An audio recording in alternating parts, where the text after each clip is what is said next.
எங்க பிஸியா இருக்க, you have been touring a lot. அதனால என்ன பண்றது, அப்புறம் அம்மாவும் நானுமே மறந்து போயிடும் எனக்கு. அது சரி, கொஞ்சம் பெருசா எடுத்துக்கோ. இங்க நான் எடுத்துட்டு இருக்கேன் பாரு. உங்களுக்கு தான் கட்லெட் பண்றப்போ இத அப்படியே ஒரு 5 நிமிஷம் ஃப்ரீசர்ல வைப்பேன். ஓஹோ, ஆமா, அது என்ன ஒரு ஐடியா குடம். அவர் ஸ்ரீனிவாசன் அவர் வேற அழகா ஒரு பிளேட்ல வந்து 4 பீஸ் இருக்கும், நீங்க 4 பேர் அழகா சாப்பிடலாம் அப்படின்னு அவர் சொல்லும் போதே நமக்கு பசிக்கும். கரெக்ட். நம்ம இந்தியன் சைனீஸ் சொல்ற மாதிரி, அது மாதிரி Indian French onion. Correct correct.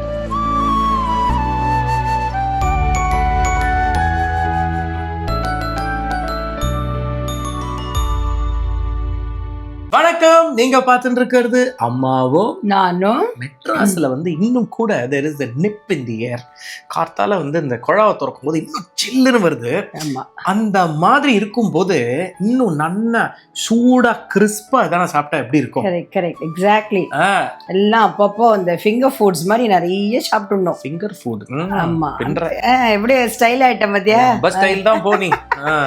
அதுவும் அந்த மாதிரி, அதுவும் நம்ம நாஸ்டால்ஜிக் சீரீஸ்ல வரப்போ பழைய ஹோட்டல் ரெஸ்டாரண்ட்ஸ் ஃபிங்கர் ஃபுட்ஸ்லாம் நம்மளுக்கு நினைவு வருது. அப்ப சாப்பிட்டதெல்லாம். கரெக்ட். அந்த மாதிரி இன்னைக்கு வந்து what I am going to make, you know that? எனக்கு ஒரு மாதிரி தெரியும். நம்ம மதுரா ரெஸ்டாரண்ட் இருந்தது பாரு, தாராபுர் டவர்ஸ். கரெக்ட். அது ஆஃப் கோர்ஸ் உட்லண்ட்ஸ் ஓடது தான் வெச்சுக்கணும், ஐ ஷுட் சே. ஆமா. அங்கிருந்து we are going to make cheese paneer cheese ball. Correct. அவங்க சைஸ் ஒன்னு கொடுப்பான். of course இது வந்து again நான் making it very very clear. இது வந்து எங்களோட டேஸ்ட் நாங்க அங்க சாப்பிட்டதை வச்சு we are trying to recreate. இதுதான் authentic recipe நாங்க சொல்லவே வரல. but this is more of our way of giving some element of nostalgia, or tribute to the place that we love. Exactly. Yeah. சரி, இந்த பன்னீர் cheese ball from மதுராக்கு என்னலாம் வேணும் சொல்லு பாப்போம். இதுக்கு from what we have eaten. See, இது வந்து நான் வந்து nearly 400 grams of paneer grate பண்ணி வச்சிருக்கேன். Cheese cubes. சீஸ வந்து கியூபா கட் பண்ணி. அது எத்தனை கிராம்? அது வந்து இட்ஸ் about maybe 200 grams. அதுவும் ஓகே. அது அப்புறம் அந்த பன்னீரோட போடுறதுக்கு குட்டியா கட் பண்ணி சின்ன அந்த ஆனியன்ஸ். ஓகே. ஒண்ணே ஒண்ணு தான். அது எத்தனோண்டு எவ்வளவு ஃபைனா கட் பண்ணிருக்கு பாரு. நைஸ். அப்புறம் வந்து ஒரே ஒரு பச்சை மிளகாய் வந்து டீசீட் பண்ணிட்டு எடுத்து வச்சிருக்கேன். சரி. தட் இஸ் நம்ம ஸ்லிட் பண்ணிட்டு உதறிட்டு then I have cut it. Okay. then கொஞ்சம் கடலை மாவு. Okay. then corn flour. then கொஞ்சம் அது ஒரு corn flour வந்து இதுல பால்ல மிக்ஸ் பண்ணி and also கொஞ்சூண்டு கொத்தமல்லி. அப்புறம் வந்து இது சாட் மசாலா, சால்ட், தென் அந்த இந்த காஷ்மீரி சில்லி இதெல்லாம் தான் வேணும். பட் இது பிரெட் கிரம்ஸ் கடைசியில நம்ம இதெல்லாம் பண்றதுக்கு slurry. Correct. am I using the right word? இல்ல, ஸ்லரி வந்து the what you have made with corn flour is slurry. அத வந்து கோட் பண்றதுக்கு. சரி. அப்புறம் இதோட வந்து கொஞ்சம் கார்ன் ஃப்ளவரும் போட்டுக்கிறேன் நான் for a bind up. So now we are going to mix it now. Very good. ஆமா. சபாஷ். பாரு, இது வந்து என்ன பிரமாதமான ஒரு பாத்திரம், ஒரு தட்டு. ஆமா, எல்லாம் நீ வாங்கிட்டு வந்ததுதான். அத சொல்லு. எல்லா ஊர்ல இருந்தும் போய் அப்படியே கலெக்ட் பண்ணி வந்து லக்கேஜ் கொடுத்து. But it's Worth it Rakesh. பாரு எத்தனோண்டு ஆனியன்ஸ் பறதுக்கு. ஆமா, இவ்வளவு சின்ன வெங்காயத்திலே ஒரு மீடியம் சைஸோட சின்ன வெங்காயம் ஒரு குட்டி எத்தனோண்டு வெங்காயம் தான். இது பாரு எத்தனோண்டு. இது பாரு மிளகா. Very nice. மிளகா அவ்வளோதான். தென் மேடிங் கொத்தமல்லி. உனக்கு பிடிக்காது தெரியும், வேற வழி இல்லை. இது வந்து அப்புறம் இது வந்து காஷ்மீரி சில்லி பவுடர். இது வந்து சாட் மசாலா. ஓகே. இதுல வேணும்னா நீங்க கொஞ்சம் கிரேட்டட் வெஜிடபிள்ஸும் ஆட் பண்ணிக்கலாம். பட் எனக்கு தெரிஞ்சு அங்க அது பண்ணினது இல்ல. இது வாட் we have, இது கொஞ்சம் இது சால்ட். அப்புறம் இத பாரு, இது வந்து கடலை மாவு. So this is technically the binder along with the corn flour slurry. Yeah. கடலை மாவுக்கு அப்புறம் கொஞ்சம் corn flour போடுறேன் பாரு. ஓகே. இந்த கார்ன் ஃப்ளவர் என்ன ஒரு 2 டேபிள் ஸ்பூன் தாராளமா போடலாம். ஏன்னா வேற இதுல வந்து I am not adding olive or anything like that. அவ்வளவுதான். இப்போ வந்து ஐ அம் ஜஸ்ட் லீடிங். முக்கியமா இந்த கார்ன் ஃப்ளவர் இங்க ஆட் பண்ணத தவிர இத கோட் பண்றதுக்கு தனியா பால்ல கொஞ்சம் கலந்து வச்சிருக்கேன். அத we'll coat it with bread crumbs. ஆமா. இப்ப பாரு, இத வந்து நல்லா நம்ம சப்பாத்தி மாவுலாம் பிசிறோம் இல்லையா, அந்த மாதிரி இந்த டோ வரணும் இப்போ. ஓஹோ. ஆமா. Very good. அப்புறம் மேக் இட் அ பால். தென் நம்ம கட்லெட் பண்ற மாதிரியே அந்த கார்ன்ஃப்ளவர் அந்த மில்க் போட்டிருக்கு இல்லையா, அதுல போட்டு பிரெட் கிரம்ஸ்ல போட்டுட்டு வெரி குட் பொரிக்கணும். அப்புறம் ஷாப் பண்ணணும். குழந்தை ரொம்ப நாளா காத்துன்னு இருக்கேன். ஆமா ஆமா, நீங்க பிஸியா இருக்க, you have been touring a lot. அதனால என்ன பண்றது, அப்புறம் அம்மாவும் நானுமே மறந்து போயிடும் எனக்கு. அது சரி சரி. சோ இது மிக்ஸ் பண்ணிக்கலாமா? கொஞ்சம் வெயிட் பண்ணிக்கலாமா? வெயிட் பண்ணலாம். ஓகே. சோ இங்க வந்து நீ இப்ப பிசிஞ்சு வச்சது நீங்க இந்த கன்சிஸ்டன்சி பார்த்தீங்கன்னா நல்லா அந்த சப்பாத்தி மாவு மாதிரி அதே மாதிரி தான். ஓகே. சோ இதுல இருந்து just pinch a small ball. இன்னும் கொஞ்சம் பெருசா எடுத்துக்கோ. இங்க நான் எடுத்துட்டு இருக்கேன் பாரு. அதான் நோட்ட சொல்லடி யோசிச்சிருந்தேன். இது பண்ணிட்டு flatten பண்ணிட்டு ஒரு cube of cheese ஓகே வெச்சு பூர்ண மூடுற மாதிரி மூடிடணும். அவ்வளவுதான். ஓகே பண்ணிட்டு இந்த மாதிரி இங்க நிறைய பண்ணி வச்சிருக்கோம். Role it. அண்ட் இங்க வந்து அந்த கார்ன்ஃப்ளவர் ஸ்லரி ஒன்று இருக்கு இல்லையா, இந்த கார்ன்ஃப்ளவர் ஸ்லரி வந்து யூஸ்வலாக வந்து கீழே கொஞ்சம் அந்த செடிமெண்ட்ஸ் செட்டில் ஆகிடும். ஸோ ஒரு மிக்ஸ் பண்ணிட்டு சும்மா just coat it like that on all sides, எல்லா பக்கமும். ரொம்ப அப்படியே மொதன்னு இருக்கணும்னு அவசியம் இல்லை. பண்ணிட்டு put it into this bread crumbs. இல்லையாமா? ஆமா, பண்ணிட்டு கட்லெட்லாம் நம்ம பண்றோமே அதே மாதிரி தான், same thing. Coat it and keep it aside. அவ்வளவுதான். இது பண்ணிட்டு ஜஸ்ட் டஸ்ட் தட் ஆஃப்.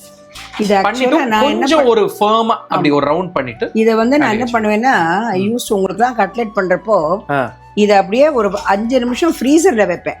ஓஹோ, ஆமா. அது என்ன ஒரு ஐடியா. குடோன் அடேங்கப்பா. வெச்சிட்டு தென் ஐ யூஸ் டு அழகா பொரிக்க வரப்ப நல்லா வரும். இப்போ பொரிக்கலாம், இது பாரு மீடியம், இதுதான் அது, மிதமான சூடு. ஆமா. இப்போ இதை பொரிக்கிறப்ப மச்சி காப்பாத்து பாரு, புள்ளியார் வச்சிருக்கேன் பாரு. பார்த்தேன். மச்சி காப்பாத்து ஓடு. கொஞ்சம் என்ன பெருசு பண்ணிட்டோமா? சரியா இருக்குமா? கொஞ்சம் பெருசு பண்ணு, துளி. ஏன்னா இதவே சுடுறது இது. நீர் அப்படியே விட்டுடும், allow it to settle. Okay. This is the tricky part. ஏன்னா உங்களுக்கு அந்த பெர்ஃபெக்ட்டா அது கோட் ஆகி அந்த பிரெட் கிரம்ஸும் அந்த கார்ன்ஃப்ளவர் ஸ்லரி வந்து it should act as a shield. இல்லட்டா உள்ள வந்து உங்களுக்கு எண்ணெய் போயிடும். இது பர்னாக்க யூ கேன் ஆட் லிட்டில் ஒரு பொட்டேட்டோவும் அதே மாதிரி கிரேட் பண்ணிட்டு, or you can add all the vegetables, carrot, beans அதெல்லாமும் போடலாம். பட் இது வந்து எங்களோட நினைவு ஆஃப் மதுரா. அவர் இத போல டபுள் த சைஸ் கொண்டு கொடுப்பாரு. அவ்வளவு பெருசு இருக்கும். ஸ்டார்டர்ஸ் மாதிரி அதை ஒன்ன கட் பண்ணாலே அத்தனை பேரும் சாப்பிட்டுடலாம். அவ்வளவு நல்லா இருக்கும் அது. அவர் ஸ்ரீனிவாசன் அவர் வேற அழகா ஒரு பிளேட்ல வந்து 4 பீஸ் இருக்கும், நீங்க 4 பேர் அழகா சாப்பிடலாம் அப்படின்னு அவர் சொல்லும் போதே நமக்கு பசிக்கும். Correct. So I hope he sees it from at least some corner of the world. ஆமா, wherever he is. correct. lovely. So இது ஃப்ரை ஆறதுக்கு வெயிட் பண்ணிக்கலாமா? கொஞ்சம் வெயிட் பண்ணிக்கலாம். Okay, done. நம்ம நல்ல அந்த குலாப் ஜாமுனுக்கு அந்த பொன் நிறம் அப்படின்ற மாதிரி என்ன பியூட்டிஃபுல்லா இருக்குது. எடுத்துடலாமா? இப்ப இதுலயே எடுத்துடுறேன் ராகேஷ். குழந்தை சாப்பிடணும்ல. ஆமாமா, குழந்தை ரொம்ப நேரமா காத்துன்னு இருக்கு. ரொம்ப டயட்லாம் பண்ணிட்டு இருக்கு குழந்தை. ஆமா, குழந்தை அப்படியே இழைச்சு போயிட்டடா. சொல்லிட்டியோ இல்லையோ? ஆமா, நீலாம் புரோட்டீனா சாப்பிட்டு இருக்க, நான் உனக்கும் சேர்த்து வச்சு எல்லாமே சாப்பிட்டு இருக்கேன். அதான் வித்தியாசம். ஆஹா. இப்ப ஆச்சு உனக்கு 6th அன்னைக்கு வெட்டிங் ஆனிவர்சரி வருது. என்னன்னு பிளான் பண்ணிட்டு இருக்கேன். ஆமா, நல்லா பிளான் பண்ணு. நீ என்னடானாக்கா ஒண்ணுமே சாப்பிட மாட்டேன். அப்படிலாம் நான் ஒண்ணுமே இல்ல, கரெக்ட்டா சாப்பிடுறேன், அவ்வளவுதான். சும்மா இரு, அதுல வெச்சுக்கோ. இதுல வைக்கிறேன். கரெக்ட். போடு சக்க. இப்ப பாரு, சாஸும் வச்சு அசல் மதுரா மாதிரியே கூடிய மட்டும் ஒரு மதுரா ஷாயல் அடிக்கிற மாதிரி மிஸ்டர் ஸ்ரீனிவாசன் பார்த்தா தேவையில்ல. ஆமா, கரெக்ட். சீ காப்பாத் எல்லாரும் நன்னா இருக்கணும். வெட்டிங் ஆனிவர்சரி வருது ராகேஷ்க்கு. பிரீத்தி, ராகேஷ் 2 பேரையும் நாங்க எல்லாரும் விஷ் பண்றோம். thank you so much. The whole team, whole viewers, everybody is wishing. ஓடு சக்க, எல்லாருக்கும் சேர்த்து சொல்லிட்டியாக்கோ? ஆமா, பின்ன கட் ஓபன் பண்றேன். இங்க ஒரு நிமிஷம். நல்ல சூடு போறது. wait I'll show you. see, can you see that? அந்த சீஸும் மெல்ட் ஆகி, look at that. ஆஹா. மச்சி காப்பாத். வாசனை is just fantastic. சுட போறதுமா மதுரா. ஆஹா, மதுராக்கே போற மாதிரி. நிஜமாவே சொல்றேன், அங்க நாங்க வந்து லிட்டரா அந்த டேபிள்ல சண்டையே வரும். ஏன்னா அவ்வளவு பெரிய பால் ஒண்ணு, இதோட டபுள் த சைஸ், மேபி 2.5 பங்கு கூட இருக்கும். நல்லா பெருசு. அது நிஜமாவே கட் பண்ணி வச்சா கூட அதுல பெரிய பீஸ் எடுத்துக்கிறது யாரும் நாங்க சண்டை போடுவோம். But It's that just used to be a outstanding. fantastic one. And also அவ இன்டீரியர் வந்து மொத்தம் உட்டன்ல பண்ணிருப்பா. அது பெரிய கிருஷ்ணர் இது டாஞ்சூர் பெயிண்டிங், அந்த chandeliers மேல சாண்டிலியர்ஸ் எல்லாம் from the day one we have been there. Yeah. Actually அவ இன்னும் அவ குக்ஸ் அதெல்லாம் கூட சரியா வரல. அப்போல இருந்து we know that restaurant so much. Probably we'll try to bring some more recipes of Mathura. Kaju paneer I know. மதுரால உங்களுக்கு வேணுங்கிற ரெசிபி என்னன்னு சொல்லுங்க. we'll try and see I if we know. can do. அவ காஜு பன்னீர் நிஜமாவே சூப்பரா இருக்கும். Yeah. And அங்க சாப்பிட்ட French onion soup, it's probably I wouldn't say French onion soup வந்து பிரான்ஸ்ல போய் சாப்பிட்டா அப்படி இருக்காது. ஆனா அங்க சாப்பிட்ட French onion soup தான் most amazing French onion soup. நம்ம இந்தியன் சைனீஸ்னு சொல்ற மாதிரி அது மாதிரி Indian French onion soup. Correct. That used to be so good actually. Yes. So இந்த மாதிரி as much as possible we try and bring you recipes from the past. Not just இப்போ ஒரு traditional ஒரு கிச்சன்ல வந்து ஒரு சவுத் இந்தியன் ஹோம்ஸ் மாத்திரம் இல்லாம இந்த மாதிரி என்னென்ன ரெஸ்டாரண்ட்ஸ் இருந்தது, அவ ரெசிபிஸ் என்னெல்லாம் பண்ணா அப்படின்றது ஒரு small journey down memory lane. We hope you're really enjoying this. We will see you in another episode of அம்மாவா நானும். Take care. Bye.